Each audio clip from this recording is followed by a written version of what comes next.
Hello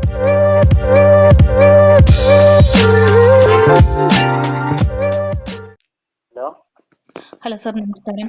ഞാനൊരു കുട്ടിയുടെ details കണ്ടിരുന്നു. ആ കുട്ടിയുടെ വിവാഹം കഴിഞ്ഞോ എന്ന് അറിയാൻ വേണ്ടി വിളിച്ചതാണ്. 29 വയസ്സുള്ള ഒരു കുട്ടിയുടെ. ഹലോ. എവിടുന്നാ വിളിക്കണേ? ഞാൻ തൃശ്ശൂരിൽ നിന്നാണ് വിളിക്കുന്നത്. എൻ്റെ പേര് ദിവ്യ എന്നാണ്. അപ്പോൾ ആർക്ക് വേണ്ടിയിട്ടാ? ഇല്ല, ഞാനൊരു മാട്രിമോണി നടത്തുന്ന ആളാണ്. നമുക്ക് ഫീസും കാര്യങ്ങളൊന്നുമില്ല. അപ്പോൾ നമുക്ക് ഈ ഡീറ്റെയിൽസ് കിട്ടിയപ്പോൾ അത് കറക്റ്റ് ആണോ, ആ കുട്ടിയുടെ വിവാഹം കഴിഞ്ഞോ എന്നുള്ളതൊക്കെ അറിയാൻ വേണ്ടിയിട്ടാണ് ഞാൻ വിളിച്ചത്. പേരെന്താ പറഞ്ഞേ? എൻ്റെ പേര് ദിവ്യ എന്നാണ്. അതല്ല കുട്ടിന്റെ പേര്. കുട്ടിയുടെ പേര് ഇതിൽ കൊടുത്തിട്ടില്ല. 27 വയസ്സ്, മലപ്പുറം സ്ഥലം എന്ന് മാത്രമേ കൊടുത്തിട്ടുള്ളൂ. പിന്നെ ഫോൺ നമ്പറാണ് കൊടുത്തിരിക്കുന്നത്. അപ്പൊ നമുക്ക് ഇതൊരു ഇങ്ങനെ ഗ്രൂപ്പിൽ വരുന്ന ഡീറ്റെയിൽസ് ആണ്. അപ്പൊ നമുക്കത് വന്നപ്പോൾ അത് കറക്റ്റ് ആണോ, അത് ശരിക്കുള്ളതാണോ ഇല്ലയോ എന്നുള്ളതൊക്കെ നമുക്ക് അറിയണ്ടേ. നമുക്ക് പിന്നെ അതിന്റെ കാര്യങ്ങളൊന്നും ഇല്ലേ? ഫോൺ നമ്പർ ഉള്ളതാണ്. അതെ അതെ, ഓക്കെ. കുട്ടിന്റെ അച്ഛനാണ്. പക്ഷെ അത് 29 അല്ല, 32 വയസ്സാണ്. ആണോ? Okay okay.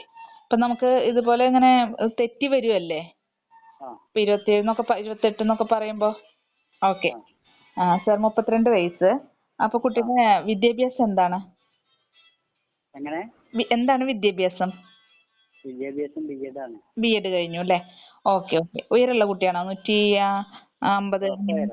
എത്രയാ? ഒത്ത വയറേ ഉള്ളൂ. ഉയരമുള്ള കുട്ടിയാണ്. Okay okay. വണ്ണം ഇരുനിറം അല്ലേ?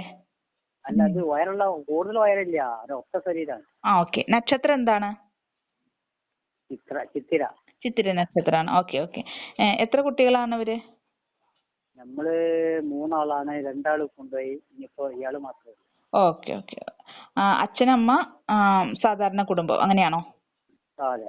ഓക്കെ. ഇപ്പൊ സ്ഥലം മലപ്പുറം തന്നെയാണ് അല്ലേ? മലപ്പുറം. Okay okay. ഇപ്പൊ നമുക്ക് എത്ര വയസ്സ് വരെയുള്ളവരെ ആവാം? വരന് എത്ര വയസ്സ് വരെ ആവാം? 35-36 വയസ്സ് വരെ പോകും. Okay okay. അവർക്ക് വിദ്യാഭ്യാസം എങ്ങനെയാണ് വേണ്ടത്? വിദ്യാഭ്യാസം വെച്ചാല് വലിയൊരു തെറ്റില്ലാത്തൊരു കുടുംബത്തിലല്ലാത്തൊരു കുടുംബത്തിലൊക്കെ നല്ലൊരു കാര്യമാണെങ്കിൽ പോയി നോക്കാം. Okay okay. അപ്പൊ വിദ്യാഭ്യാസം നമുക്കൊരു ഒരു +2 അങ്ങനെയൊക്കെ മതി അല്ലേ? +2 വെച്ചാൽ എന്തെങ്കിലും ഒരു ജോലി ഉണ്ടെങ്കിൽ ഏറ്റവും നല്ലതാണ്. അതല്ലെങ്കിൽ കിട്ടാൻ സാധ്യത ഉണ്ടെങ്കിൽ അതും തിരക്കില്ല. നമുക്കൊരു പ്രൈവറ്റ് ജോലി, നമുക്ക് ബിസിനസ് അങ്ങനെയൊക്കെ ഒരു തെറ്റില്ലാത്തൊരു ജോലി, സ്ഥിര വരുമാനം ഉള്ളതൊക്കെ ആണെന്നുണ്ടെങ്കിൽ നമുക്ക് നോക്കാം. അതെ. അല്ലേ? ഇപ്പൊ നമുക്ക് സ്വന്തം ജാതി എന്താണ്? SC ആണ്. SC ചെറുമൻ.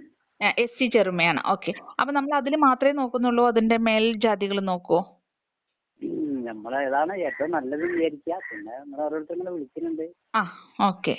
അപ്പൊ നമുക്ക് എല്ലാം കൂടി ഒത്തു വന്നു കഴിഞ്ഞിട്ടുണ്ടെങ്കിൽ ജാതി നമ്മള് നോക്കുന്നില്ല അല്ലേ? നമുക്ക് അന്വേഷിക്കുന്ന തരത്തിൽ നമ്മൾ അന്വേഷിക്കുന്ന തരത്തിലൊക്കെ കിട്ടുവാണെങ്കിൽ പിന്നെ ജാതിയുടെ കാര്യം അവിടെ പ്രശ്നം ഉദിക്കുന്നില്ലാന്ന് അല്ലേ? അതെ. ഓക്കെ. നായന്മാര് വേണ്ട. ഓക്കെ. ഇപ്പൊ നമുക്ക് അടുത്ത ജില്ലകൾ നോക്കുന്നുണ്ടോ? അതായത് ഈ മലപ്പുറത്തിനോട് ചേർന്ന് കിടക്കുന്ന തൃശ്ശൂർ, കോഴിക്കോട്, പാലക്കാട്, കണ്ണൂർ അങ്ങനെയൊക്കെ. കോഴിക്കോടാണ് ഏറ്റവും നല്ലത്. പിന്നെ പാലക്കാട് എന്ന് പറഞ്ഞാല് എവിടെ? തൃശ്ശൂരാ. തൃശ്ശൂർ, പാലക്കാട് നോക്കുന്നുണ്ടോന്ന് ചോദിക്കുക. തൃശ്ശൂർ ടൗണിലൊക്കെ ഏകദേശം പരിചയക്കാണെങ്കിൽ പോയി നോക്കാം. അപ്പൊ മലപ്പുറത്തിനോട് ചേർന്ന് കിടക്കുന്ന തൃശ്ശൂർ ഭാഗം അല്ലേ? Okay okay.